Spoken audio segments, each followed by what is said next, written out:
Okay. All right. Hello, everyone. Welcome to the JB and Sandy Morning Show, wherever you are and however you're listening. Thanks for being here. Good morning, Meg. I'm working in my head, guys, like a new open for the show. That's something like coming to you from the shadows of the 360 bridge, because we literally are. I mean, it's right there out the window. Tricia, you can see it from where you're sitting, I right? Can you I see can it from see where the you're top sitting? of it right over the trees. Not really. Oh, yeah, I can. Yeah. I just got to lean over a little bit. I can see the very top of the bridge over the trees. And I'm on the other side of the studio, so I can't see it. But that's cool. Which is fun for me. You know, my daughter being a pro wake surfer, I've always seen this building from the water for years. Yeah, we're at Plaza on the Lake, literally on the shores of. This is still Lake Austin, right? That is okay. You're a Travis guy. Yeah, I'm a Lake Travis guy. They keep Lady Bird Lake, Town Lake, Lake Austin, Colorado River. I mean, it goes on and on and on. It just. Oh, I love when people are here from out of town. We know people from all over the world from my daughter's wake surf experience, and they're like, "You call this a lake?" Yeah, right. It's a river, by the way. Yeah. We get reprimanded all the time. I had when the week that Tricia and I got married, my family was in town, and I had this unbelievably obnoxious blowhard of a brother-in-law that when he got there, I lived on Lake Travis, and he told me and would not budge that the deepest that lake is 11 feet. And 11? I was like, yeah, and I was like, dude, no. I said, dude, it's deeper than that at the end of my boat dock. Yeah, I was just on it last month near the Oasis. It's like 50, 60 feet deep there. Yeah, there's parts of that lake that I don't know the deepest point of the lake. Depends on where the lake is. Right. But he wouldn't budge. No, I read about it. I know all of it. He's just one of those know-it-all guys. I can say this now. He's no longer with us. Like dead or no longer with the family? Dead. Oh. Yeah. Man. He passed away a few years ago. My sister, if she's listening, she's like, give him hell, Sandy. Give him hell. Oh, man. I've had a couple of bad brothers-in-law. Ugh. You just want to kill them, don't you? I'm so glad you were an only child, Tricia. It didn't have a dad. I'm so glad. Wow. You don't have to deal with any of that. No, I didn't deal with any of those dudes. Just got to deal with my mom. Yeah, exactly. She's a handful. Let's get started as we always do. Tricia, what's the first thing made you laugh? What if I donate my body to science and they're like, oh, we can't use this? Well, this one's road hard, put up wet. Oh, we got to get rid of this one. That would be horrific, wouldn't it? The ultimate insult. Can you right? be embarrassed after you die? I don't know. Do they have a goodwill of bodies? Tonight at the Donated. Moody Center, you can see George Strait if you're lucky enough to have a ticket. Good morning. It's 98.1 KVAT. Tricia, remind everybody that just got up or just turned on the radio to KVAT the Trispiration that you're going to fix, the fluffy worded meme. We rise by lifting others. All right. She's going to fix that into something you can actually use in just a moment. Big night tonight, George Strait. Tonight's the night. At the Moody Center. I mean, if you've got that ticket, you're lucky. That's probably the hardest ticket in a long, long time. George is one of those guys you can't just walk around and be a normal person, I don't think. It's got to be hard. He's just his elevated star status is just incredible. My cousin and her husband live in Bernie and live in a golf course community where George plays golf. They said they see him all the time. Now in Bernie, people probably leave him alone. I would imagine so. Yeah, I would imagine so. And my cousin's husband Chris told me, he said, I always see him. We just, there's George Strait. Yeah, which is just blows your mind to think about. It was that way for me when Robert Plant was cruising around South Congress all the time. Yeah, it's like that's Robert Plant. That's from Led Zeppelin. I know, it's bizarre, isn't it? Really weird. George, bigger star than that. I think so as I can't imagine, even if you see him on a regular basis, I can't imagine that you don't still go, oh my God, that's George Strait. Yeah. It's still, you have to be starstruck every time. Tricia, the Trispiration, the fluffy worded meme you're going to turn into a Trispiration is... We rise by lifting others. All right, fix it. We rise because the dog is making that sound right before he throws up, and we got to get him off the carpet. Yes. If they made that sound an alarm clock, Yep. Nothing to wake you up faster. Nothing will make you go from dead asleep to standing up faster than that sound. Good one, Tricia. Thank Proud of you. Kenny Chesney, JB and Sandy Show, 98.1 KBET. Okay, yesterday on the show, Tricia or JB brought up that they found a lost baby beaver and someone's taken it in, and typical Austin style is trying to rescue It was it. after those heavy rains last week. It got maybe washed away from its family. Right, and Bubba's on the phone and going to tell us now. Where can we go to see some beavers, Bubba? Yeah, over there at Farmer Lane and 35, there's a little street on the west side called Indian Mound. Mm-hmm. There's like some hotels there. There's a couple of tanks over there, like ponds, and there's beavers in the one to the south. Really? How do you know this information? Do you work right by there? Or? No, I've fished that pond before. Oh, okay. Oh, there you go. Do the beavers mess up your fishing at all? No. I've never been around one. Are they friendly? Well, I mean, they're not going to come up to you or anything like that. But I mean, they're wild beavers. But I mean, I'm just concerned that you gave up your fishing hole, Bubba. Right. That might be a mistake. Yeah, it's all good. You ain't supposed to fish there. They'll run you up if they find you. But yeah, one of those things. Buddy, have a great day. Thanks for calling. Thanks for listening. You too. Have a good one. All right, bye-bye. Bubba giving up his fishing hole. He doesn't care. They're going to run you off if they catch you there. It is that time of year when Mr. No Shoulders, the Central Texas Snakes, are out slithering around. Tricia's got the details for us in just a little bit. Also, stick around because there is a movie that is premiering on Netflix that if you've been in Austin for a while and if you've ever played Lions Municipal, you need to watch this. Yeah, this I'm super excited about. I mean, I've already seen the movie. I went to the premiere Right. at the Bob Bullock, and yeah, you're going to love this. I've seen the trailer. It looks great. It's so Austin. All right, we'll get to that in just a little bit. First, Tricia, tell us what we need to look out for when it comes to Central Texas snakes. All right. They're always hiding away during the colder months, but when it gets warm, they're looking for places to come out and sun themselves, be warm, hang out, and they're wanting to eat. So snake experts are saying that you need to keep snakes away from your home and places that you normally walk around by keeping it neat and tidy. Getting piles of wood, if you have firewood, put them up on something. Don't leave things on the ground. Any piles of brush, get those out of there because that's where snakes like to hang out, and that's where you're accidentally going to stumble upon them. They said if you're out trail walking, make a lot of noise. I remember my grandfather would tell me, clap before you go into the hay barn. Make a lot of noise so they know you're coming because they want to get away from you. Women are good at that. Making a lot of noise. You know they're coming. There's no silent woman on a walking trail. Yeah. You guys walk together. Is she ever quiet? No. Snakes are gone. He would rather I be totally silent for the duration of the walk than speak at all. No fun. During my hour walk, I enjoy the quiet. I'm sorry. Well, the snakes are a threat with your quietness. That's true. And with headphones on as well. Look at me saving your life by talking to you when we walk. Saving my life. Funny thing is, about this time of year, and we just did it a week or so ago, we have this crew come bag all the leaves because we're fortunate to have all these great oak trees. Mm-hmm. And it's a lot of leaves. And the landscape guy came to the door, and he's like, I always feel like such a schmuck. I'm just hanging out. You're watching TV. Yeah, they're working their butt off. One of them's like 90 years old. Anyway, he comes in. He's like, Mr. JB, in the backyard, we found some snakes. You want me to? And then he does his finger across his throat. He goes, you want me to? I was like, no, let them go. They'll be fine. That's the wrong answer. Coming up with JB and Sandy. All right. Stick around because there is a movie that's going to start streaming on Netflix with huge Austin ties. And if you know anything about Lions Municipal golf course and a lot of the new people that have moved to Austin, you're going to love this movie. It's called The Long Shot. Here's the trailer of it. New woman working at Austin Green Space Authority. And she could be a real problem for us. She has a tech bro boyfriend who is also a recent Austin transplant. Yeah. She's gonna be trouble. Really good-looking trouble.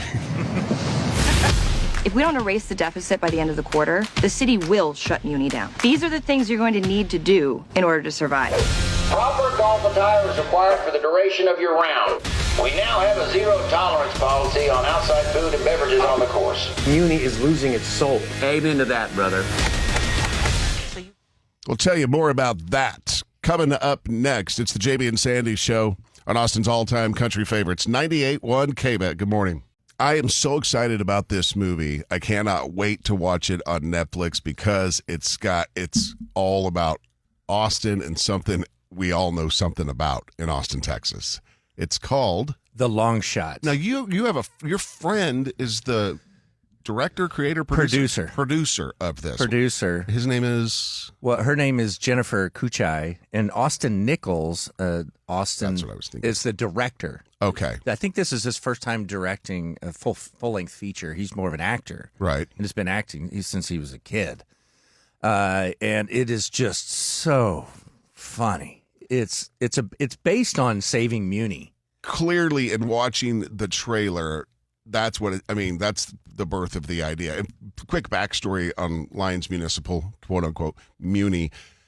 For as long as I can remember, there's always been a discussion of getting rid of Muni because the University of Texas owns that land, right? Right. It's always a fight to keep it. Right. A fight to keep it there. And there's this grassroots effort for forever to protect Lyons Municipal Golf Course. And it's always back and forth. It seems like it reaches peaks and then you don't hear about it. Then it comes back.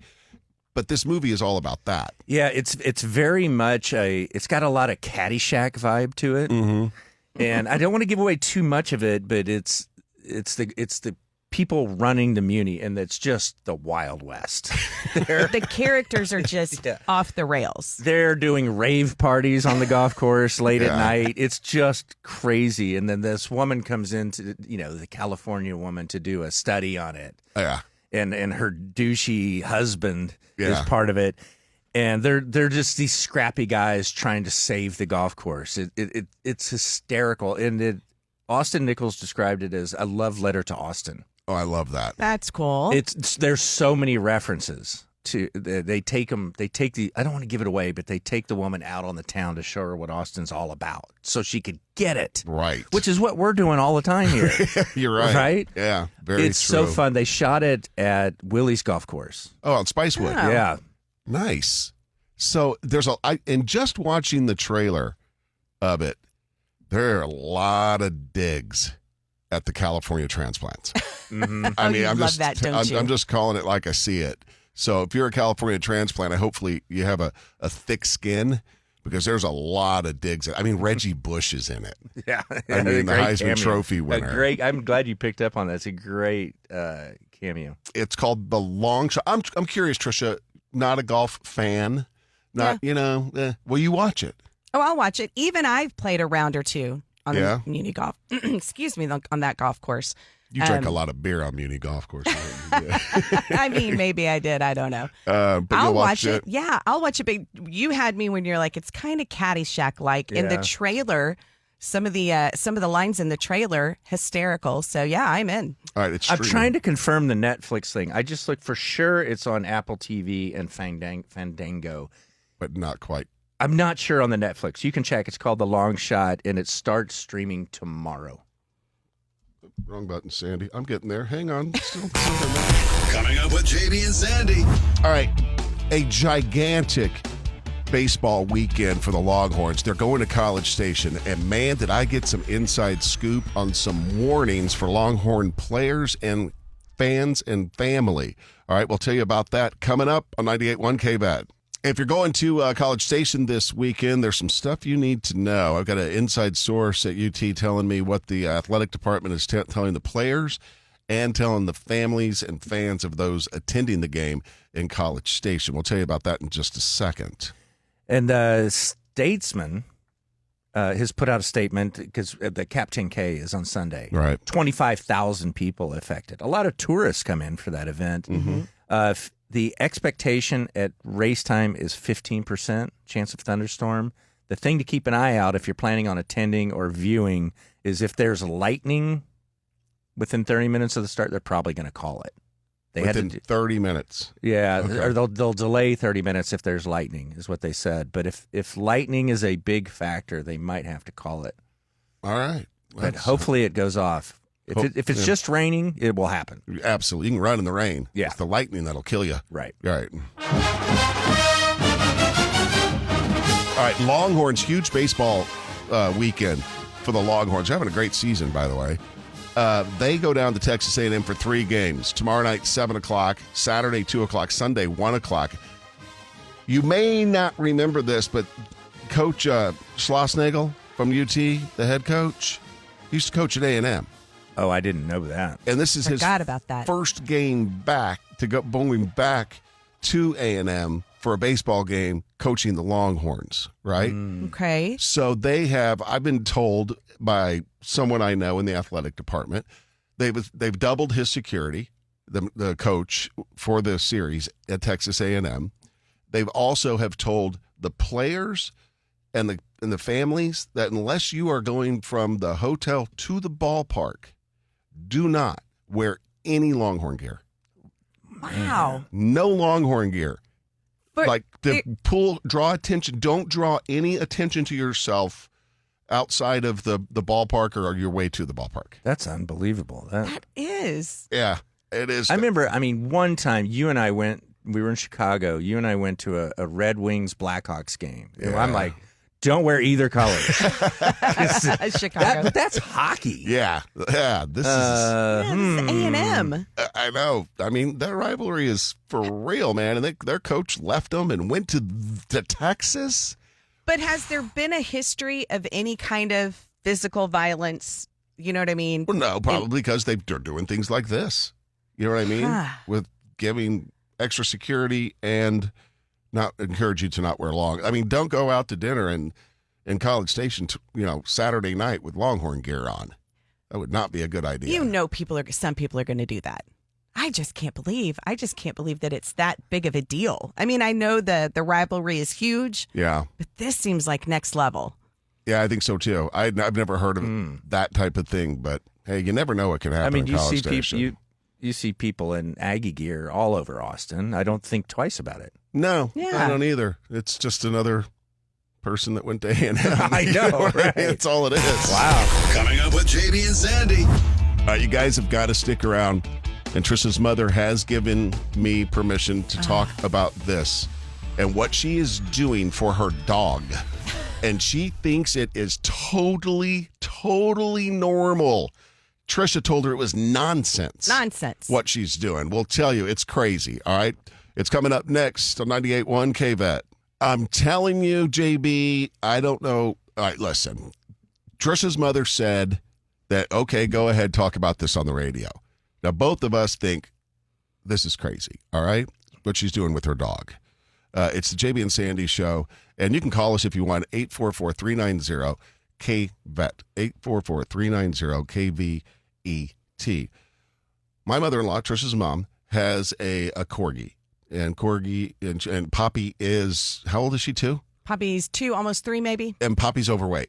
Okay. Because Poppy gets extra snacks. Right. Already off to a rough start. Right. At such a young age. So Poppy's, Tricia's mom, Poppy's mom, if you will, has decided that she needs to lose some weight. The vet has said you need to lose some weight. So her mother, and she said I could talk about this on the radio and ask people if it's crazy or not. She did.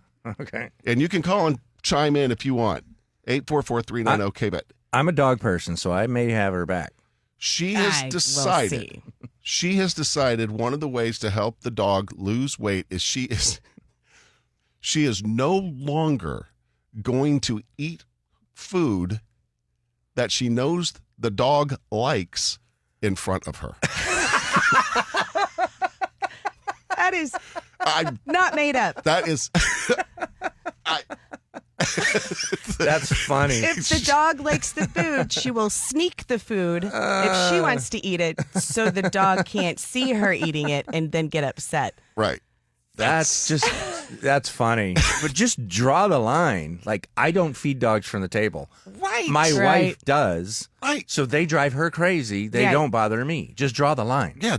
But just the thought process of she's going to get real sad if she sees me eat this and she can't have it. And I was like, I saw her eating a stick in the backyard. what do you guys think? Is that crazy? 844-390-KVET. Again, just real quick, just so you get it clear, she's decided to help the dog lose weight by no longer eating food that she knows the dog likes in front of her. That's her plan. And not going on walks. No, well, she does, She does that. She does do that. All right, if you want to chime But she won't in. walk by any fast food place. No, gosh, no. 390K-Vet, good morning. It's the JB and Sandy Show. Boy, tonight really kicks off a busy few days in Austin, Texas. George Strait at the Moody Center tonight and Saturday night. And then Gary Allen at the Round Rock Amphitheater on Friday night. And then, of course, George Strait again on Saturday. And then the Cap 10K, weather permitting, is on Sunday. So, lots of stuff to do. Typical weekend in Austin, Texas, right? 15% chance of rain at the start of the race. But if there's lightning, they might have to call it. We're going to get to your phone calls in just a minute about Tricia's mom deciding not to eat the food that her dog likes to eat in front of the dog to help her lose weight. We're going to get to that and those calls in just It's just a bit. funny when you say it out loud. Yeah, it is. But hey, we did something. We called it a deep dive with JB and Sandy, and we recorded an extra podcast for you to listen to. And it's about the death of Mariah Mo Wilson that happened a year and a half ago, 2 years ago. I can't remember. And they were premiering the film at South by Southwest, I think. Here's a little clip from that deep dive, which you can get by searching JB and Sandy on the iHeartRadio app. And JB, you know these people. I don't know. I never met Mariah Wilson, who was killed. Right. But yeah, everything about her, she was a promising, rising star. And I haven't watched the documentary yet. I can't. You should watch it because as close as you are to it, you'll know. Mm-hmm. Yeah. But yeah, I know Colin. I ride bikes. I would see him at group rides all the time. I'd see him at Meteor Cafe all the time. Mm-hmm. He was real into motorcycles too, and they would do Monday moto nights. He left her house the night of the murder on a motorcycle. Right. Yeah. And so I'd see him there, and I'd chat with him all the time. I've stayed in touch with him, a note here or there, but I haven't seen him in person since this all went down. And I knew Caitlin too, the one who committed the murder. If you want to hear more about that from a guy that knew two of the three people involved in that case, grab the podcast, search JB and Sandy on the iHeartRadio app. Look for Deep Dive with JB and Sandy.